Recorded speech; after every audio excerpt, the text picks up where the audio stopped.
Hey y'all, don't you hate it when your teacher is like, "Good morning, class. Y'all sit down now.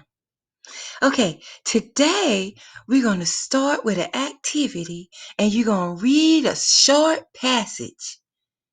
Okay? It's short. Don't be scared." And then you click on the passage and you're like,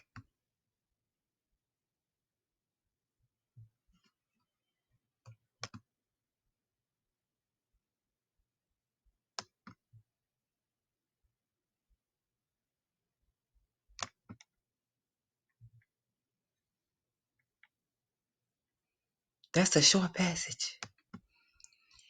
And the teacher is like, "No, it ain't long. Now sit on down before I call your mamas."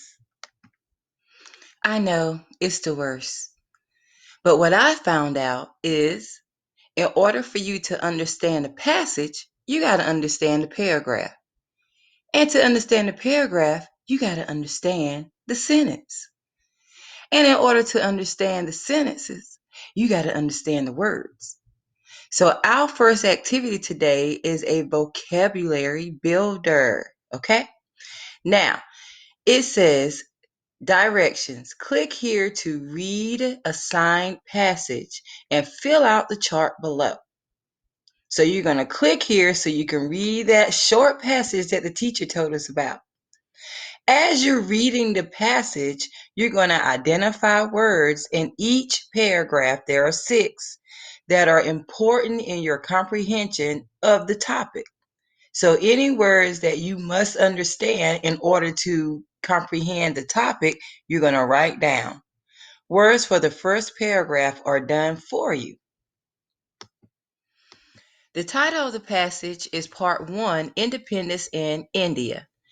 You're going to read, many Asians served in the armies of the colonial powers during World War II.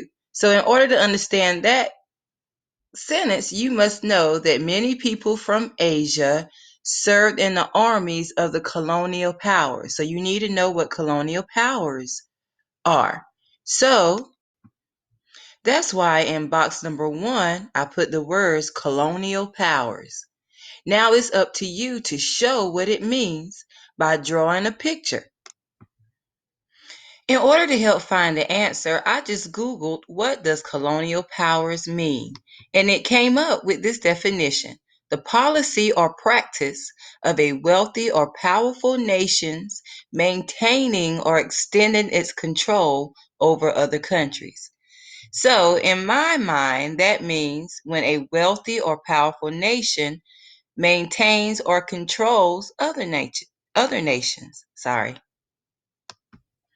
So now here I need to draw a picture of a wealthy nation controlling another country. Next, continue reading where you left off.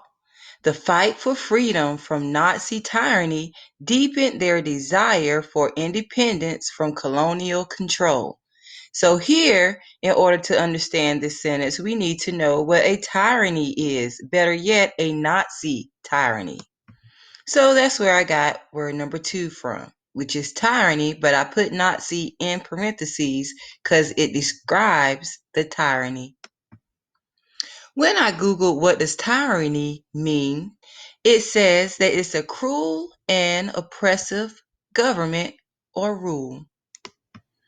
Knowing that I put the word Nazi and tyranny, I know that this is a Nazi government that's cruel. And we know that the Nazis were in control in Germany during World War II. So now I need to draw a picture that shows what a Nazi tyranny is. You can use the Nazi symbol, the flag, or something like that. Again, you pick up reading where you left off. Also, the Japanese victories over European powers made Asian nationalists realize that the colonial rulers could be defeated. So to understand this sentence, we need to understand what an Asian nationalist is. And that's where I got word number 3. The word is really nationalist, but I put Asian because Asian describes a nationalist in this paragraph. Again, I Googled what does nationalist mean, and it came up that it's a person who strongly identifies with their own nation. Okay?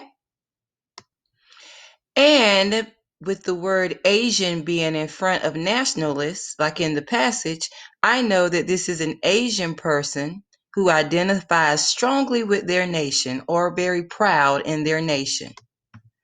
And now I just need to draw a picture that shows that meaning. And again, you're going to pick up where you left off. At the same time, people in Europe began to wonder if it was right for one nation to have another as a colony. There's nothing in that sentence because we already know that a colony is an area that's owned by a richer nation. So you're going to continue to read the